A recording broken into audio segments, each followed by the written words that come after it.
teman-teman, di sini saya Jeremy Joypasa Panggabean akan mencoba membahas itu dan memberikan analisa mengenai kode dari tugas project atau UAS yang diberikan pada mata kuliah Signal Processing itu dengan sinyal DFT untuk rekaman suara.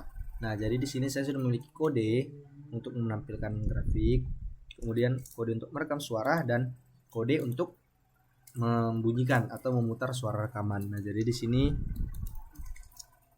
sini tujuannya itu adalah kita untuk dapat melihat ataupun membaca bagaimana suatu sinyal suara itu dapat ditangkap dan ditampilkan dalam bentuk grafik.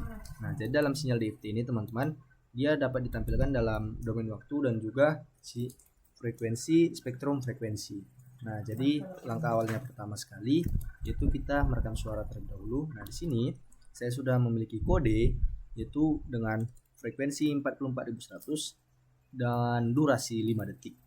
Nah, jadi di sini kode ini akan berfungsi ketika kita memulainya, merankannya, lalu akan muncul display mulai rekam, kemudian display rekaman selesai apabila sudah dalam waktu durasi yang kita tentukan 5 detik. Begitu, teman-teman.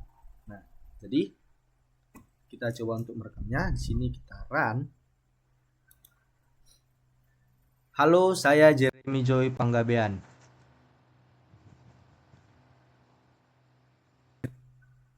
Nah, pada command window ini teman-teman tertera ya. Tadi ketika saya mulai rekam, terdapat display mulai rekam. Nah, kemudian setelah 5 detik setelah durasi yang kita setting, dia tampil rekaman selesai. Nah, jadi kita lihat untuk menampilkan suaranya di kode berikut ini. Nah, di sini kodenya sudah tertera yaitu untuk memutar suara rekaman. Nah, jadi itu kita dapat putar dengan kita run.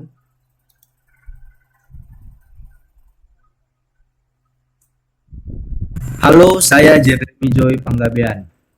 Nah, kurang lebih seperti itu ya teman-teman hasil rekamannya, yaitu hasil rekaman yang tadi itu kita lihat itu dapat kita putar kembali di dalam bentuk grafik pada kode berikut ini. Nah, jadi pada kode berikut ini teman-teman, di sini terdapat dua features. Yang pertama itu ialah feature untuk menampilkan sinyal suara domain waktu, yaitu dengan label X yaitu waktu dalam detik, kemudian untuk Y label yaitu untuk amplitude-nya.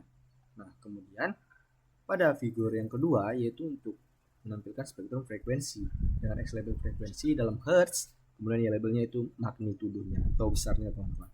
Nah, di sini dapat kita run untuk melihat grafiknya.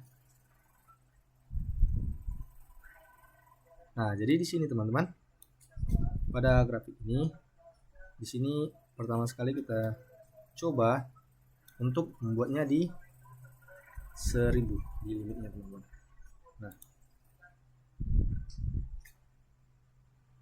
Nah, ini merupakan bentuk spektrum frekuensi dengan limitnya 1000. Di sini frekuensinya 1000 dengan sinyal suara tertinggi terdapat di sinyal hampir di 900, di magnitudonya hampir di 900 teman-teman. Ini puncak tertingginya.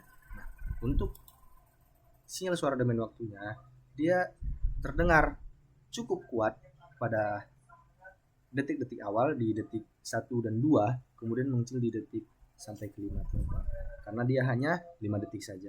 Nah, jadi kita juga dapat merubah untuk di limitnya ini teman-teman. Kita bisa mengubahnya kita coba di 500. Kita run. Nah, jadi dia menunjukkan frekuensinya di sinyal 500 dengan magnitudonya atau besarnya itu titik tinggi sinyal terdapat di hampir di 600 ini teman-teman. Nah, bagaimana jika kita ubah dia di 800?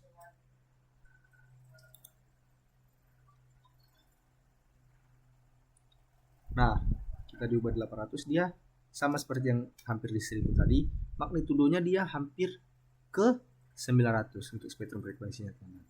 Dan untuk sinyal suara atau domain waktunya dia tetap di sini karena kita hanya mengganti di limit untuk spektrum frekuensinya. Jadi ini tidak berubah sama sekali.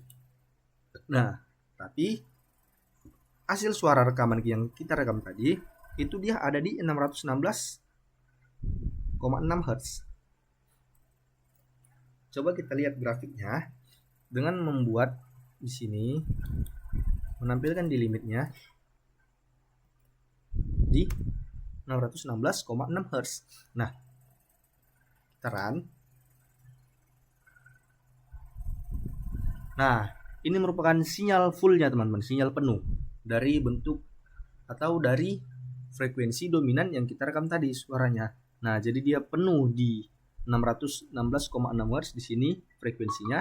Kemudian di magnitudonya dia sampai ke titik 900 teman-teman. Nah, jadi kurang lebih begitu penjelasan daripada sinyal DFT pada perekaman suara yang saya paparkan kali ini. Nah, ini tadi sinyal untuk rekam suaranya dan ini sinyal muter suaranya. Dan ini grafik untuk spektrum frekuensi, juga grafik untuk sinyal suara dominan waktu. Kurang lebih seperti ini teman-teman video yang dapat saya jelaskan pada kesempatan kali ini. Mohon maaf apabila ada kesalahan dalam penyampaian ataupun yang lainnya. Selebihnya saya ucapkan terima kasih dan selamat siang.